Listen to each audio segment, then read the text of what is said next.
Ia fusi la palapa maloma mo mori la au fonga.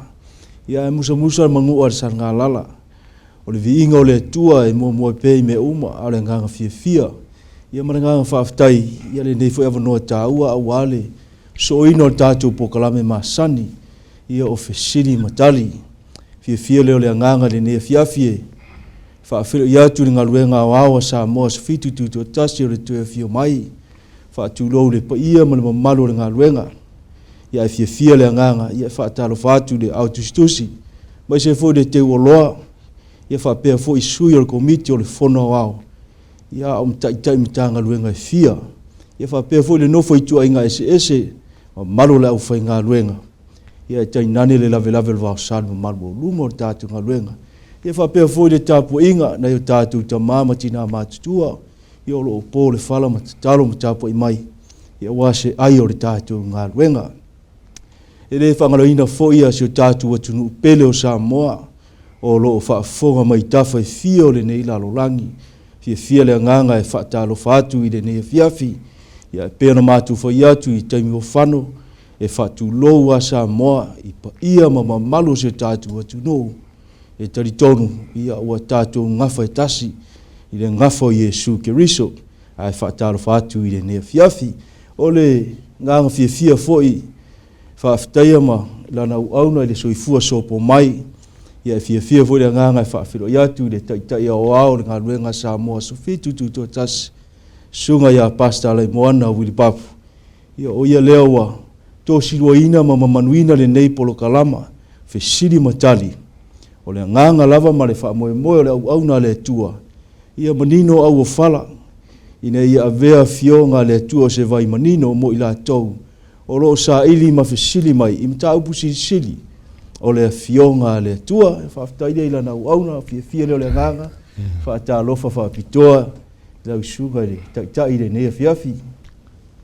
Tai tina tulawa lau suga, Maserota ma le, so soani mai tatou proklama le nea fiafi, ia mese foi le, whaafonga le mamalo si tatou atununga, whaafonga ma lo lawa, a puno mai o to auala o fel tatu talo lo matu tamai o ililangi pangale o matu lo o pupul taimi maleitu la wala talata o no o mai le ilunga fonga ele o me le fapiana ola talo na matu yai ilunga fonga ele matu vole le anga saif so soani mai la una vai mon fan talino la o fionga Taile ina foi loto ma finagalo alo no ma la fanau alo falongolonga. Ina ia mafai na matu manino alo finagalo. Ma sauni e matu uma. Bese si matu tunu pele mo le naso tele matala ile langi ai e fio mai. Vi elo suafa Iesu le nei tula. Wa ole ma vala auto i nei. Amen. Aftai ila usunga tai foi lewa. Ala tatu pukalame ala li talo. Ia au tatu fsidi lewa saunia fo i mo tatu pukalame masani. I whape ona iai a mase fo inisi o lo fsidi mai. I tatu mta upu o mawai atu. Ia lela atam fo e wha leo fo ia e tari manino la na uauna. Ia manino fo ia i la tau o lo sa ili ma fsidi mai da fionga le atua. O tatu fsidi mua mua. Lea sa e wha bamla maina lewa iaso watuna iatu ia. Whengainga e lua ia pe ona e tā ua. Ia lela na e sau noa ili whengainga lea, whengainga fau. Whaavae lea i tūla fono ai whaamawina le toto Iesu keriso. Na e si tia ile maule le e peris furu anon whai pasuma le lua. O le tau langa e tasi. E o le whaavavau. E maa ngalo ia nga sala ua tua nai. Maa ngalo i fu ia nga sala ua lumanai. Ia lela tūla i mai e tātu whesidi lea. Ono o le tātou te soifua lava maola i le tino nei po le nei lalo langi. E aloa luala, e le taime a salari tangata po pa uu foi ma. Toi tu mai, e foi nisi e pa ua tua ia ma pa uu le whaafanonga. Le ala i eri whesiri lea. O le ase auala, e mafai ei e le tangata kerisiano. Ona manumalo pea i le finagalo le tua ma. Tu mawai. O whesiri lea maranga whaaloalo. Whaaftai e se le tāua fsili. Me moni lava pia na e si le fia lau tele o i tātou tagata uma wang sala fa mele fionga le tu wang sala tagata uma lava o le se o tatou e o le vi inga mai le tua le ngate lea e moli maule fionga le tu o le tatou a mi o tonu e pe o le manongi o le ia le mai peitai ona o le whiangainga whono sia Iesu malon tama lea na maliwa i Kalevario ua ve aile na taulanga ma le malona toto o mafai o na maangalo ai tatou. Amen. O le fisili la, o maangalo ea tatou o lona winga o saoloto tatou e whaileanga sala. Eli e ai ele o le saolotonga le na. O saoloto tatou mai le oti se manu tatou te whano ai, ona o le anga sala o tatou lua i matua. Amen. Ona a vele o maliwa Iesu o tutongi ai a tatou ang sala. Matatala mai ai le avanoa e mafai ai. So o se tasi e whaatua tua i a teia. Mausita i a teia. Sisile le peru e lima whaupu e iwa. O vea o ia matupuma o le ola e whaavau i lato uma o e usi usita i a teia. O i lato la ia. Mua le oane lima whaupu e wha ma le whaupu e lima.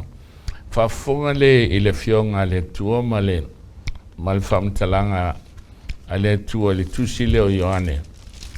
Ioane le mua ma taupu e lima. Aron whaupu e wha ma le whaupu e lima. Awao i latu uma o e whanau mai le tua. Whanau whawhia. Whanau e ala i le whenga inga fōlea i le vai o le baptisonga na latu i e whaatino, elo latu whaatutua. Wa i latu mo e whanau mai le tua e manumalo i latu i lalangi. O le nei fo i le manumalo e manumalo ai le lalangi. O lo tatu whaatutua lava.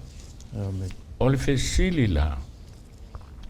Ape whea na tatu manumalo i tawa. O le whaatutua i a Iesu. Aisea. O ia lea, o umana whatu i lalo le fili, a manumalo, o lona manumalo, o tatou te liaina, tatou te manumalo ai. Peitai ele whaingofia i ele soifuanga o tatou i ai. Sile hoi tatou le, tu sile o Iakopo no tau pue wha. Se io tatou vai tasi ai mafuaaga e alai ona tatou to i lalo pea i le fili. Fai mai le Iakopo e wha, mai whea taua ma misa o ia te outou.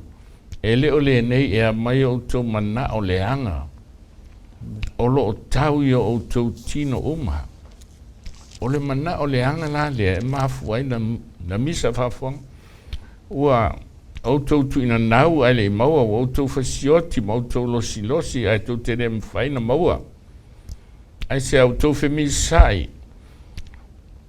Ma whai tau ai le maua ina o outou le ole atu.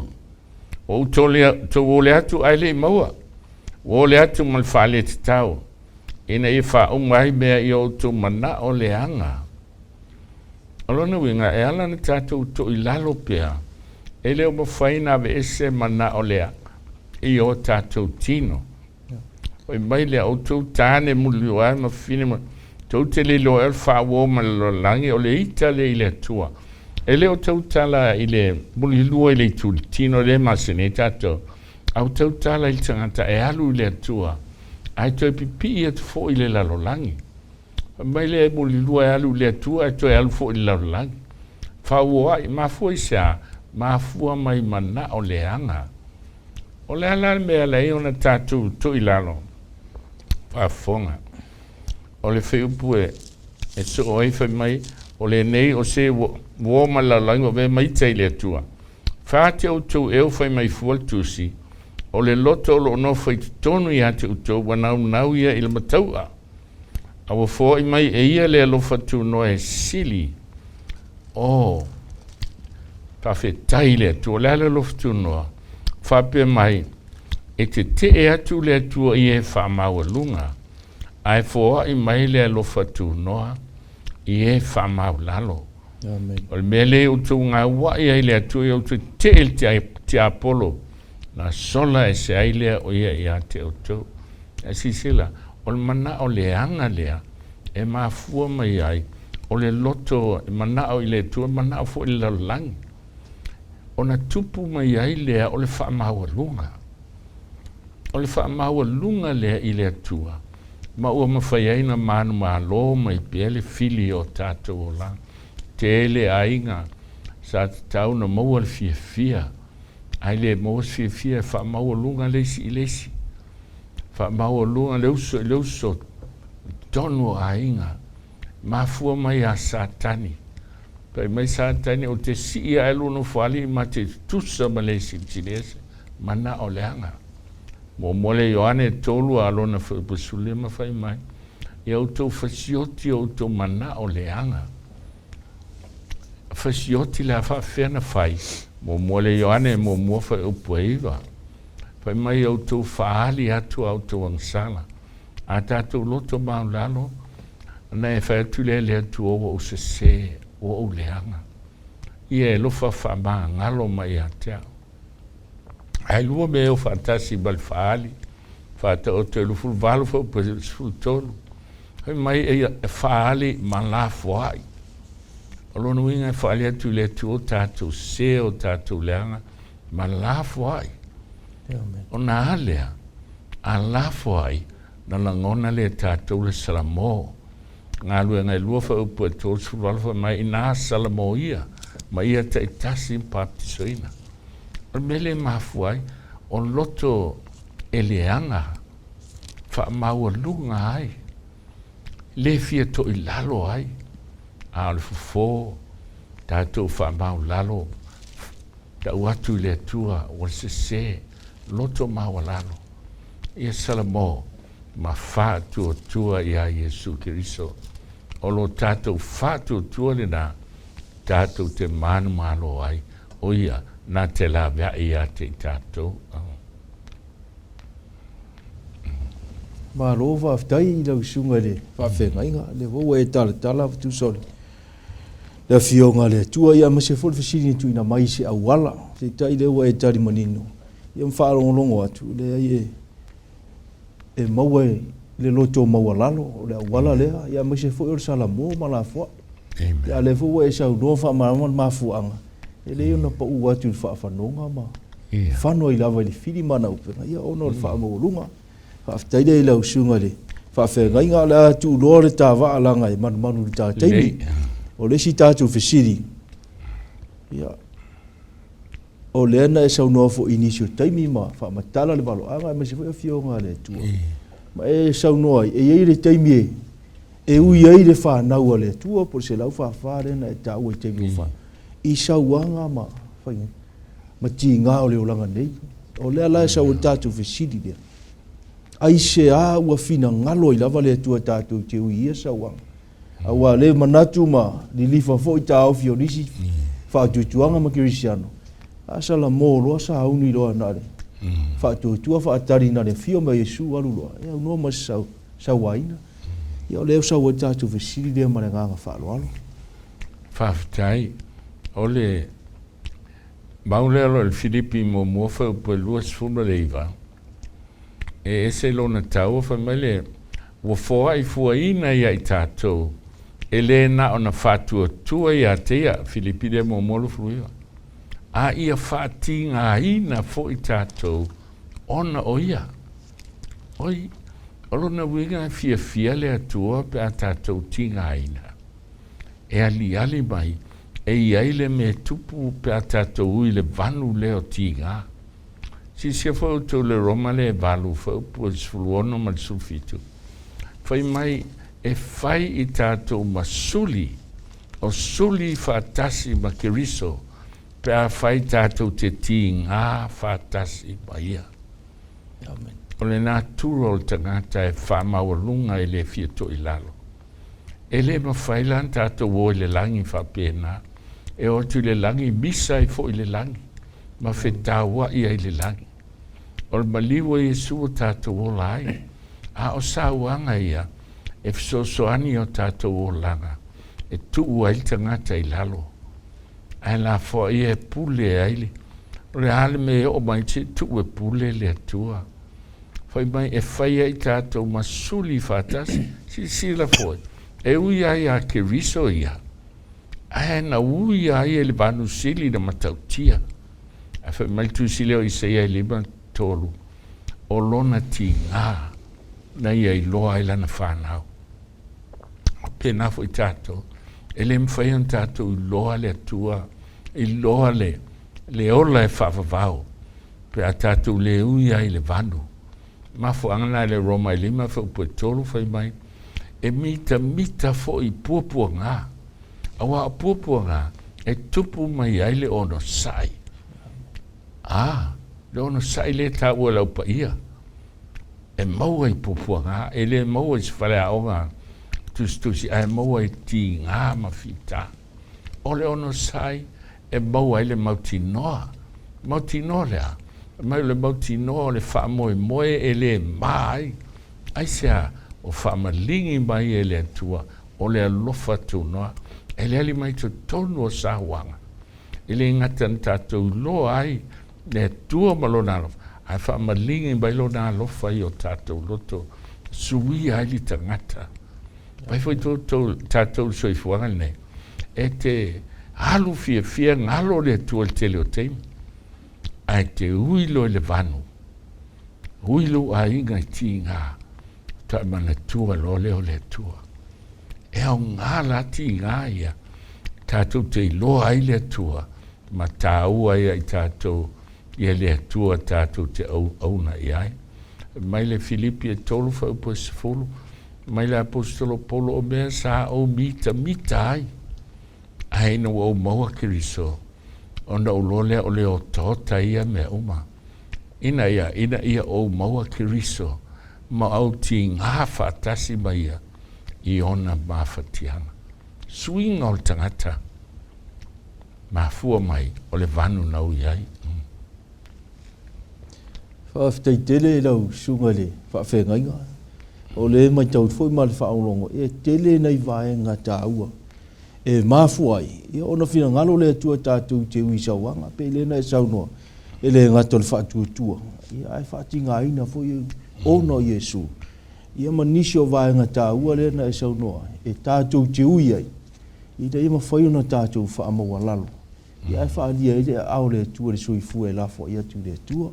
Whaaftai tele le. Ia lai whaafonga mai ia. I la tō lo ofisiri mai. Ia le ua e tani manino. Tele vae ngā tāua ia e tali atua i le sunga le whaafengainga. Ina ia whao sofia pēa ia moe luanga. Ia maua le malosi. E le ngata le whaatuatua e tinga ina mo Iesu. O le si tātou ofisiri lo le tolu. Ia le fo isa e tā ua ma tātou iai nei vai tau. Whaamamlama i fo le fionga le. O le tātou tiana ia tu le ungo. O whai ngā mea le tua. Amen. E whamatala fo i le whenga tua ia ma le malanga Israelu. Le anga i atu lei Kanana. Le ala iai nisi o fesili mai. Pe Aisea. Ia o lea fo i se mafuaaga. Nā lei ana le o Mose le nu o le folfolanga po o nu o Kanana.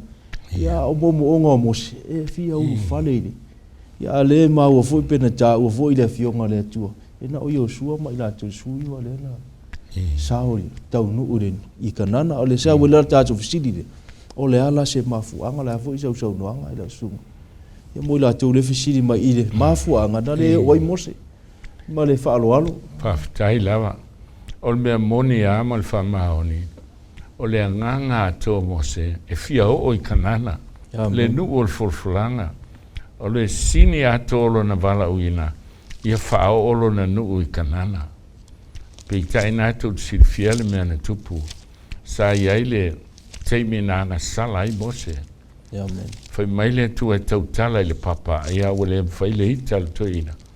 Wa tā ai le papa i lon toto. Ia o le nā mea a o sui e ia le upu le atua. Sa mo tu silfia.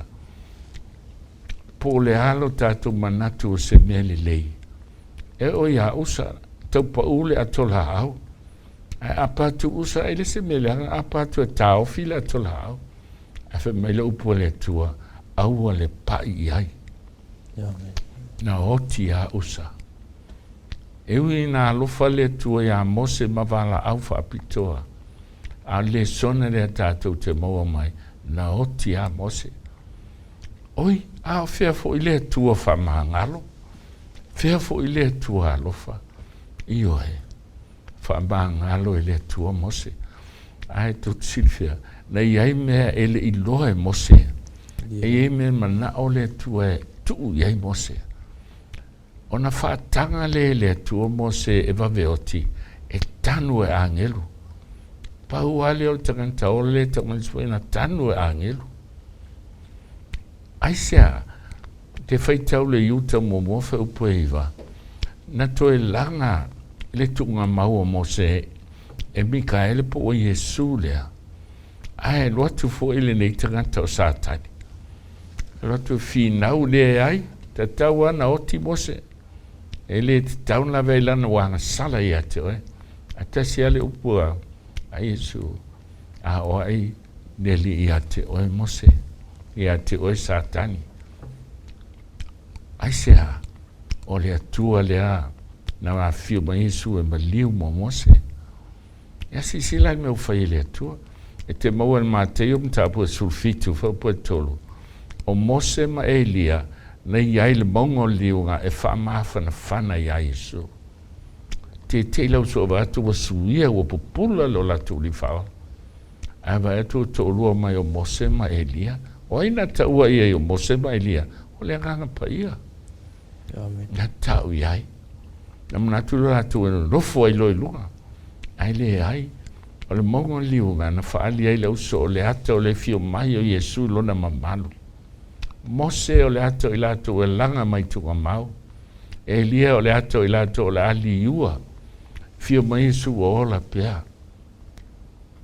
Ona whaatanga le tu o Mose e malo lo ma le o i Kanana. Ai ele si mea sili atu. Apena ali so i fuanga tātei ai. E temi e le tu sailo mana onga ma le finagalo le atua. Te o le atu e fia ola ai sau tali e le ai. Ai whamaoni le atua ma la fo i le ola i le atua. E le si me sili atu. Saunia e le atua ma olana whanau. Taua leo le sona mai a Mose. Ta lia Mose le whaiunga le atua. Na va aio na mata i le au inga e seo le atua. Okay. Vasa lau sunga tai lolo uiga lao le mafuaaga le awa le whaononga pena e saunoa. Na Aiesi mafuaaga na whaatanga le atua. Lena e ta ua le maunga liunga le. Lo uiga lao le mafuaaga le na iuti ei Mose le ngato le ata mo e te tu. Ia whaamawhana ia Iesu. Iyo hai. Lau saunoa. Whaamawhana ia Iesu. E pe ia mea fo ilentu pu ia Abramo ia ma Isako. Amen. Se mea matu ia Abramo loa te lile to tasi. Ave fail taulanga. Aina halu Abramo ma leo stai. Ma lele iloa Abramo. O lona te liilea. E mana ole atu e tau mai a Abramo. O i foi. O le ahosi ai lo uata li isa so lumana'i. E fai ele taulanga e la vea iai o e malo uata li. Aina mana ole atu ia iloa e Abramo le ti ngā o le tama. Ono lona alo fai lona te li. Ai le tau fia ele atu lona alo. A wafo ina mai. Sauni el tongi ola ina ia e ola ai. Ma o wola ile ola e whaamau. Whaaftai tele lau sunga taitai. Mare lewa e tala fo'i ma whaamatala nisi o vaenga ma fua. Pero tātou fisiri le sau. Whaaftai fo isiuso le taurangalanga mai. Lewa manino ia le tāua ma te finagalo le tu. Ei nisi taimi e whaingatana. Ta lia tagata kerisiano. Ia lena e saunoa e whaatanga i le tua. Nisi fo'i mafuaaga le lei. E sira fia le tua. Whaaftai tele lau sunga le taitai. O le si tātou fisiri. O le a tonu lava le mea lea na e tā ua o le mau ia Iesu. Na e sau noa tā porokalame o mwai atu foi. Ma e tā ua ia e to toe. Ma le tā ua i le atua. Ia le lana e whaamtala ina e lua mwhailonga i loa ai. O le tausi polo inga le tua. Ia ma tā ofi le mau ia Iesu. E ma whaina e to e whaamamla maatiria. O na leo sau o tātou fisiri le. Whape mai, o le a tonu ala le mau lea ia Iesu, ma le nganga whaaloalo. Lei whaatai lava. E se le taua o le alawa fesili. O le whalinga le fululua, alo na whaupusufitu le leia na ana tatou li liu ia e whaitau le leile mau lea. Whaina e whaitau mai Maserota whamamole. Whailaunga whalinga fululua whaupusufitu. O ita foi le tarako le fine, ona watu ai lea o ia e tau le taua ma ila tō ua tutoe o lana whanau. O e ua tausi poro inga le tua, ma ua taofi le mau ia Iesu keriso. O tautala nele tu spaia, ile teimi whai ua al paneta. Ile whalinga al matapua, mo mua lua maltolu. Olo whamatalai le ata, o le tala whaasolopito o le whawhine, po o le ekalesia le tua.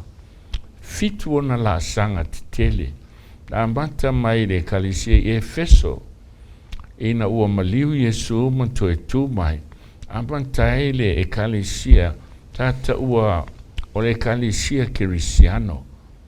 E te maualo na ata il whalinga e ono whai mai o le whamau whailonga, o le sol whanua pai pai.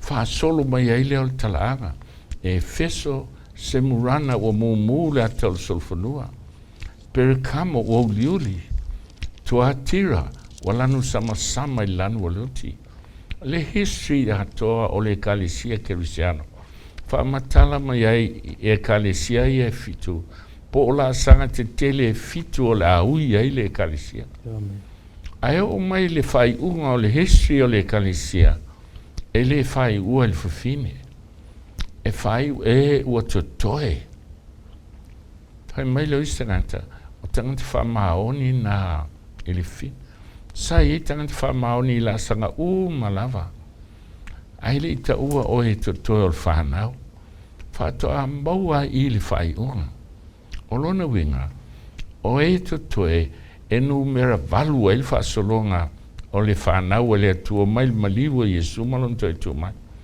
O le numera valu, o le numera o le manumalo le tuspaia. Fitu o le ato toa le atua.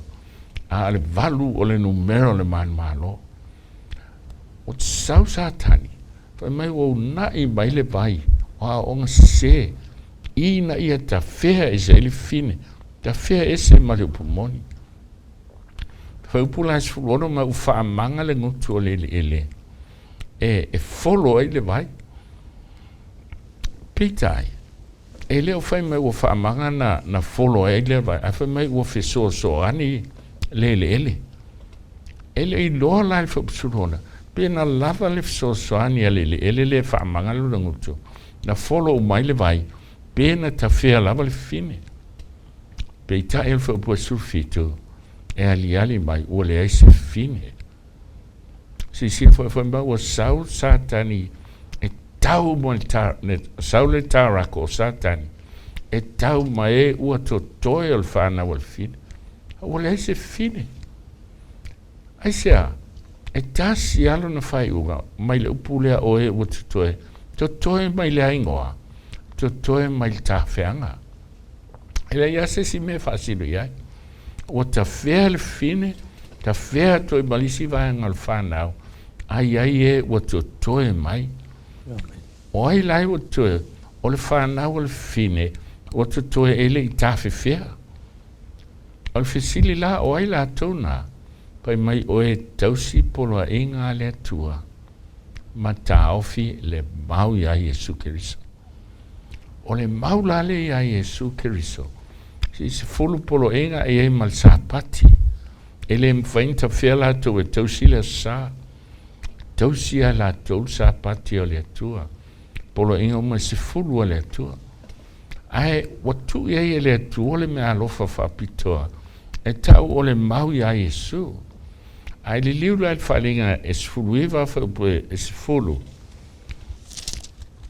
lea o la faita watu si feita mai Maserota le falinga le suluiva fa posfulu o no fa pa uatu le iluma ona vai e ifo ia te ia a ua fai mai o ia tau ia oe au lava o au o lo uso a au auna o sole au so foi ua iai le mau ia Iesu ia e ifo i le tua Aua o le anganga o valoaga, o le mau lea ia Iesu. O le lau tau tino mai, o le anganga o valoaga, o le mau le ia Iesu. E li ali mai wafi fie le tua le valoaga al tuspaia. I te tonu o lana whanau e o te toe, o e tausia polo inga le tua. O le mafuaaga la lea, o mafai ai e o te toe, o na whaamatala le upu o le valoaga. O le valoaga, e le ngante vai tua ai vai i luma. Mai loa e la tuia o e o te toe, mea o le atu tupu ma mea o le atu lai mai, ai le i o le teimi e tu lai ai. Mafuaaga na e le tele o le whiau lea watu, o le elu atu i lunga o le valoaga. E le mafai e se tagata usi aso sa, o na malmalama i le valoaga. Aisea, langa wafifi e le atua, i le tausia o poloa inga le atua. Lea la e mafai ai, o na whaamatala atu i porokalama nei, o le valoaga, ma mea o le atu tupu malo whaasolo pea, e tusa o le upu le atua i le mawhaina se. Le fo ia iai ma le taimi le o tātu iai. Le ia ma taimi le so. Nei mau mea ua tūlai mai la sunga. Io e. Tā te vai tua i le history ma le ao na whaataunuina, ai tā te vai fo i luma. Ma auala na whaataunu ua i le atua, apalai a le formula lava e tasi, on tātou malmalama fo i lea, e mea o le atu tupu mai le lumana'i. Whawhitai tele e lau suga le taitai ona o le tūlai mai lava tātou fisiri. Ma fisiri ki e pēa le tāua o e o te toi. Ia mai se o le mau ia Iesu, ia lewa e talatala mamanino e. Le mafuaaga ia mai se foi o le mau ia Iesu mai la tūru faasino. Whawhitai tele e lau suga i le taitai. Ko lena e tāua le valoaga foi. E faasino i tua. Ia ai faasino foi luma. E fa fea le faalinga le sifuru ma le fitu. Le funa e tāua le fine. Ia le fine le ana i loa Ioane. Fa mai e nofo i lunga o le manu fe ai mumu. E fitu o nou. Ia e se fulu o na nifo e mai ua lilo i ngoa fai. A le o mai le fai upo se fulu ma le faa. Fa mai na lātou tau ma le tamai maa moe. Ai manumalo le tamai maa moe. Ili au tau le tara. O fe siri la. E fa fe fea na manumalo ta mai moe po Iesu. Ia o Iesu rai le rangi a le tātou te laro rangi. Le ala sa oi mar tātou fe siri la. Se i fai a sau noanga. Po le a le winga o ia mea. Pe a fai e sa o lau sau noanga. O le faasino i le lumana'i le. Valoaga ma le agaga fa'aloalo. Lelei whawhitai. Silfia Maserota. O le tonu ale ana o olo i emisiona ian file TV Samoa. Ta ofilo el malo. E le mana o satani a malmalama le atunu. I mea ia o le asau. A ia sau po insa lava. O ti po insa e u normal malmalama. O le tau ala na o le fisili a. Si o tato va il falinga le sulfitu. Fa upo tolu o le sfumal fa. E faisi lo loto le mata upulea. Ala tau mwhai a e tali whawhaingo fie.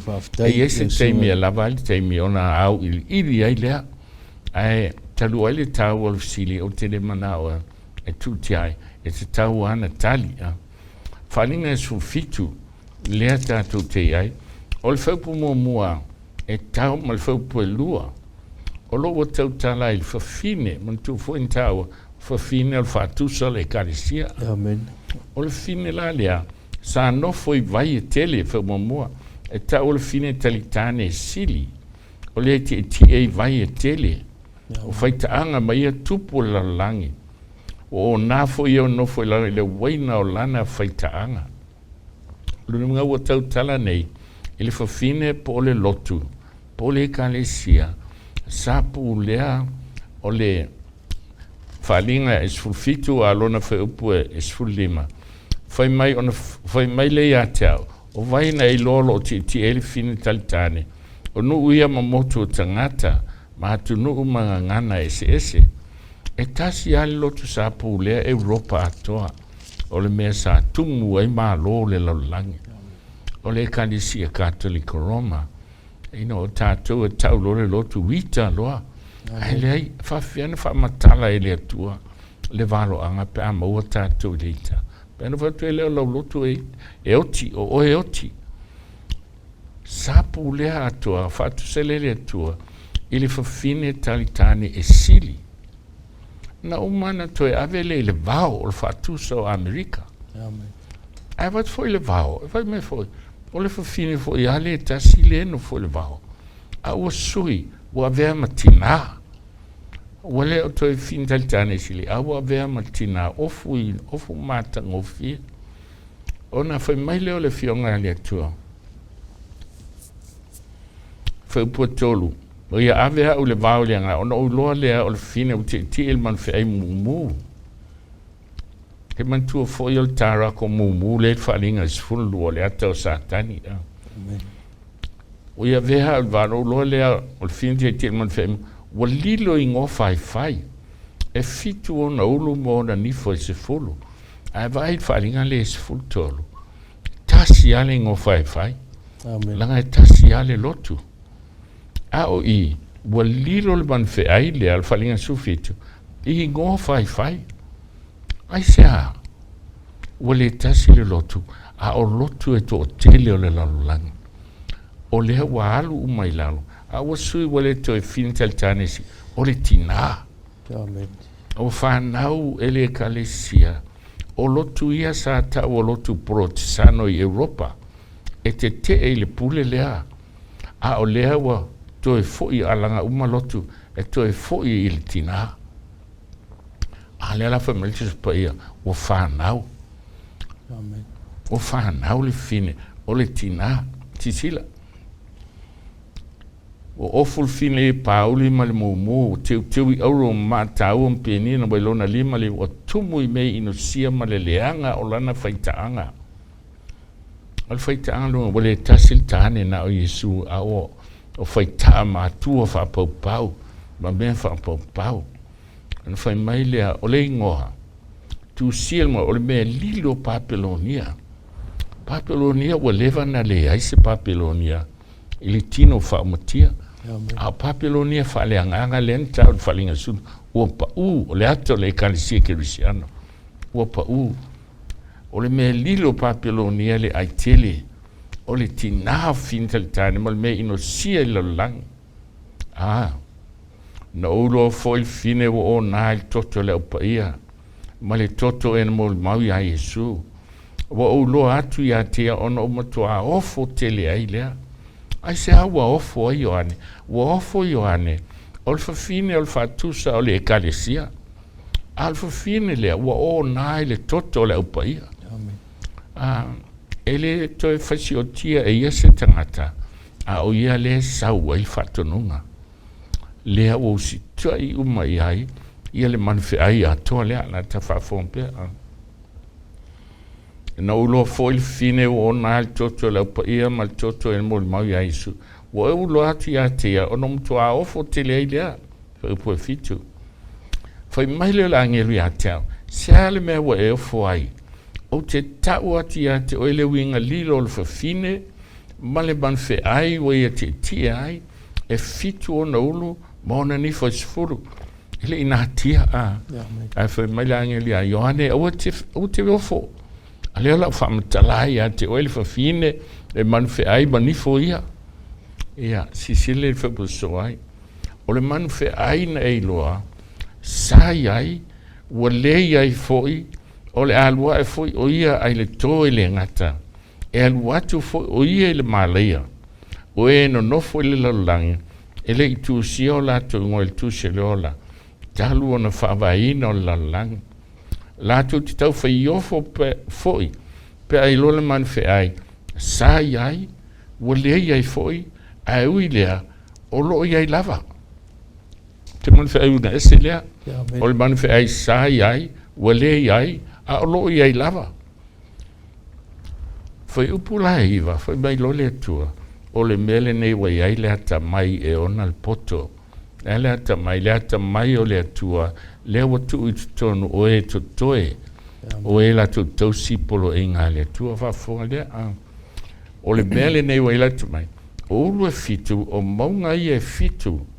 ua nofo ai le fafine o si momola le ua tali o ai le fafine lea e nofo i maunga i e fitu po ulu i e fitu ua leo te tautala i a Papilonia i whenga inga tuai o la ua toafa le mea ua le se ai o toi ai a al fafine lea e nofo i lunga o le a ai e fitu o na maunga o lea so a e alu le Vaticana i Italia e te alua tu ai le freeway na e vaile le sign the city of 7 hills o Roma o le a ai e fitu o na maunga a e fai mai o le nofo a li i le na o le a nofo ai le fine ona e so o le mal fai upo so ai o tupu fo ia le winga mo mua o maunga e fitu o lona nofoanga a o lona lua o tupu fo ia e to fitu e to lima o pa u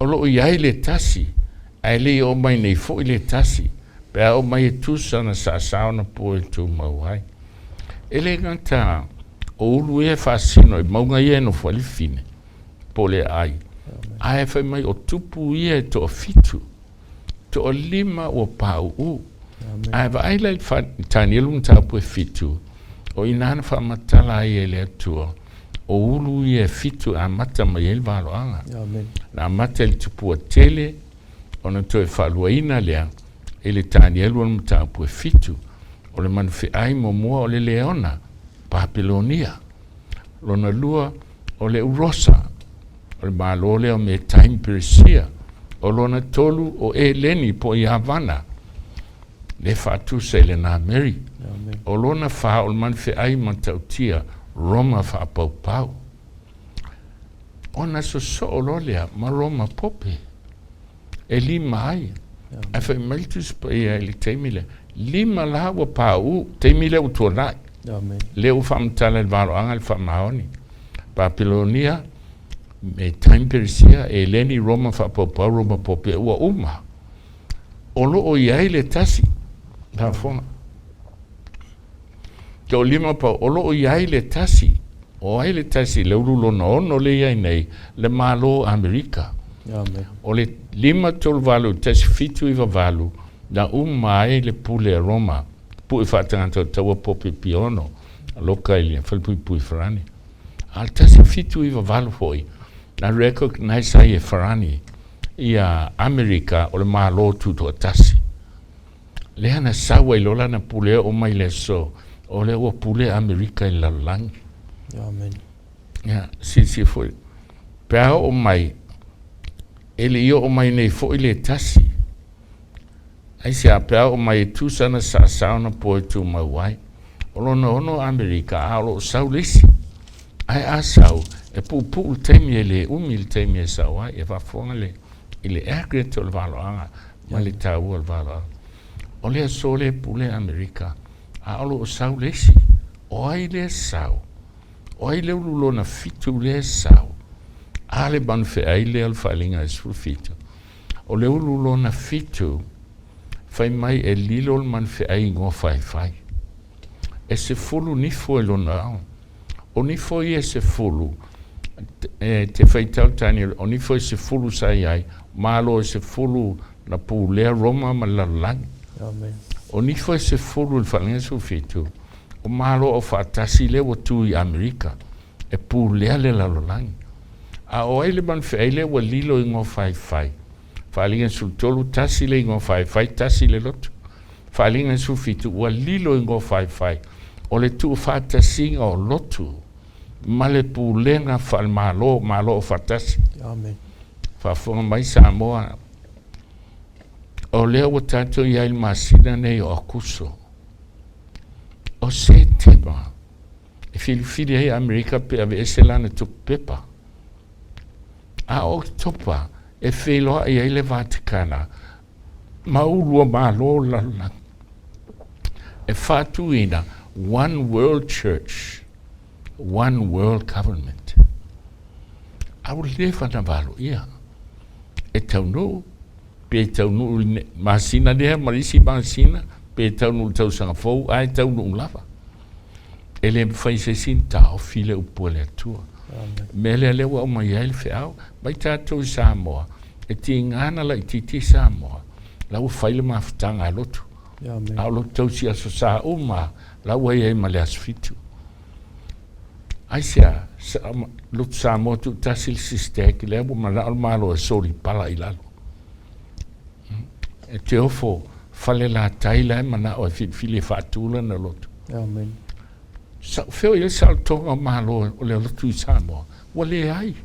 Ariro. Watu wale pule fa malosi. Ai ele temi. E watu ele pule fa sioti tangata ele ustai. Te usilia sa. O le wa sau neile. Le technology le o le microchip. Lima tau ma lima. Ala langa uma tangata. Fa mafai longa le an manfiai. Nehe ai. Fa longa manfiai o le sala e tausi.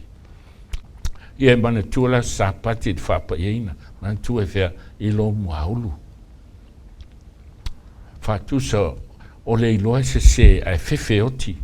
Fa tu fa ilonga ilo lima tau. Tatou aso fiti o lo tausi le sa au alavane e manatu. E ese la oilanga oe aso fitu. Amen. E le iloa e le atua tatou lotu.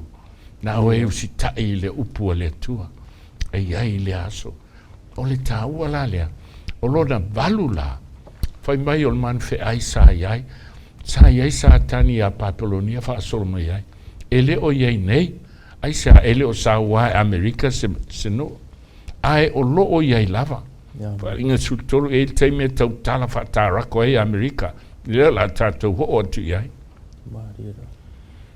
O na tau pule le lato, tu fa tasilo lato marosi. Ile pule lea a lotu ma lotu fatasi. E tau matamai mamoe. A Iesu lai le langi, e tai mai Iesu e ale le nganga pa ia. Fai mai whalinga sulusu e sau satani malana au tau. Manfe ai, Roma pope el fatu sol fine. Tie el manfe ai, tu fatasinga o lotu. Ia manifo es fulu malo o fatasi le fono nei autopa. Fa malo sia le tau singa fa mafai longa o le sa. Al silila o e mao o fete tuai. Amen. O fete tuai. La nati na al fe aule batu.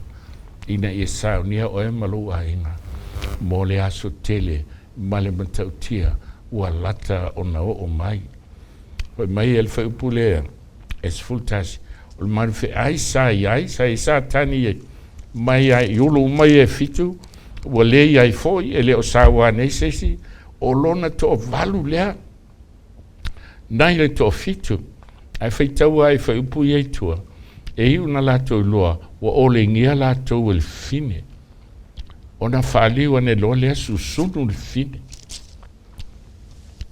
te fai tau i haile fai po sifulu ono ni fofo i sifulu ai loa o mapo malo i la te ino il fine talitane fa sa noi a temto eso la to te ai fo ilontino ma sunu ya te i lafi o wa wutu inatu ile tiola i fai alo na finagalo a to te loto ngta si fo vatu la to malo mol man fe ai tu fa singa le malo malotu se ia tonu o le fionga le tua fine na ilo le ai tele lea i ele pule i tupu la langi kasi a ale a ai e pule i tupu la langi al Vatikana la iei sui o malo ai ele teimi la te ilo ai ufa seina i la to ana fa matia lea i a wale sanga o tuai Malo va tai na suga ile tai ta wo fo ni fisidi. Ia o leo tau wa walam fo ima manino le fionga le tua. E pei ona e tala ni neafi. E tu sol fisidi le fine le te ele. Manu fe ai mumu. Ia mai se fo i o ulu ia fitu. Le fa pe mai wa lilo i mafai. Ia le tau manino atu. O le ata na ma taimi ia mai se fo i o tu langa ma pulenga malo. O le tatu je fa tali ne sau. Pe o tau na le ntu e fisidi tuai. I le valoaga langa le te saunoa e ai folo na faasino manga di lumana'i ia o te iloa mo i latou le fisili mai e ma se foi faafofoga mai te tātou e karesia ma, te tāpua i maiso tātou tunu. Whaafetai tere lau sunga whaafengainga, leo manino isi mea hia. E whaafele, whesidi rena e tā ua mua. Lea na whaamanga ele, wheso soani le finge, o leo au tue mana tua. E pei o le upule o whaamanga ele tā te whaalongo i aso. E pei e ave i upu fo i e whetu ua mātua, o matai fo i e tautua. E whaamanga ele ia te oe, pei o le tau tala i le taime maliwa. Eli eitu o maua, i au te reo, po le te sau doa whaamanga le, Ina tau folo ile vai le ia ini e tutu. O le lava a le whangai ne pol te mi fo ile tolu le na fo vale a Mose whamanga le ele. Ia na te tonu le faasino ile whamala i ina. Pita i whalinga le sufitu. O lai tau tala ile ele, o tau mafai la vea ili fine. Folo le vai. Ai whangal te spelu pu wheso soani ele. O le sila na lava le wheso soani e sefia ili fine pele ai. Ele i lola ili whaupo sulono. Ai whaupo sulfitu. Ai matua manino e a ua le aise fine. O ta whea. Ai na o e to toe mai il whanau. To toe mai le aingoa. O ta whea le fine, ta whea li si vaenga. Ai e to toe mai. O e tausi polo inga le tua. Ma le mau ia Iesu. Te whawhitai tere lau sunga, te whawhihenga le leo toi whisiri. E tau patino fo ima tau maua atu le upu leo whaamanga le. Ele e whawhitai tere i lau sunga le whawhihenga. Whawhere mea lilo le pape nia te ta uwa. E alan ta ul mea lilo. Langa pape lo nia le ta ul whea. O le ai. Ta ile ainga pape. Ai o mai teimi le e tau tala il whaalinga. Wa lewa na le Aisea ai na o le toafa. Amen. Peitai. O tau tala nei ia Papilonia whaaleanganga. E fia o le langi pe o olo le fai. Ai le fia o le auala le tua. E su e ale auala tangata ia. E o ai. Ia a fe mai le tua o Papilonia le na whaaleanganga. O le whatusa o le lot kerisiano. E fia o le langi. Ia ai le fia o le auala le tua. E o le auala tangata la ia. Leo e tono Roma po le Vaticana. Ia. Mafuaaga na le tala ia tu le upu le tu e feitai tangata. O mau whaaleanga la tau lotu. Leanga o te tonu a tangata. O la tau lotu ia e o lai. Se le poto o satani. Na whetaua ia i lea. O le tangata. E o ai aiga. Toa tuli e matua whanau whato mwhetu. Aisea, ona o le lotu. E o na alta mai titi inupia ma whai me valea. E le whatoa e matua. Ai sui lo le lotu. Whatoa loa. Aisea, o satani le o lotu. Mele alaina ve vesi tatou ma ve vesi nei programa. Mea na o alaina tūlai mai Samuel Malosi. Whaasaha au TV. Amen. E nai lotu fōu nai tangata lai sa ili fiaola e whalatai. Watu pule Malosi. Mai mau pe ana se o latou loa. O lai ata e satani. Amen. Peno fatu o le tonga fiti. Fōlinga o le mele lei. Ai le lo o le oti le mela iai. Lia lawa vasta ai ale fo ina e ta ua faasino le lumana'i. O nei mea e pei o le au whai tau nuu fo e sa mo pe o ta ua se tātou ngalue ngai whalatai.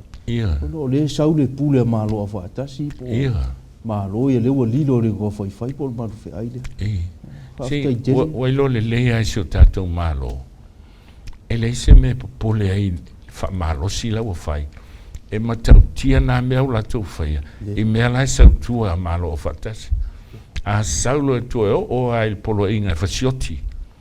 Ia, o le mea ula mea ia. Whaftai tere e lau sunga re tai mana tu fo i lewa. Whae ule tā taimi, ai mori atu le nganga whaftai tele lawa i lau sunga whawhengainga mo le tarino o mātou whisiri. E o le mai tau, ia e musu fu e tue tau tana, ngia nisi vaenga, lewa e sau noa. O o le whafonga mani tātou tunu. Ia whai e le lātou sa i linga ma le whiwhilinga, o le mai tau. Le iwa e le whaatawhea le uto ai ule umai. O lewa e tau tala ma, whaamamla ma tonu le fionga le tu. E pifo le au tua tāpō kalame. O keni po le artificial. E le aia la se meo e whapopo po.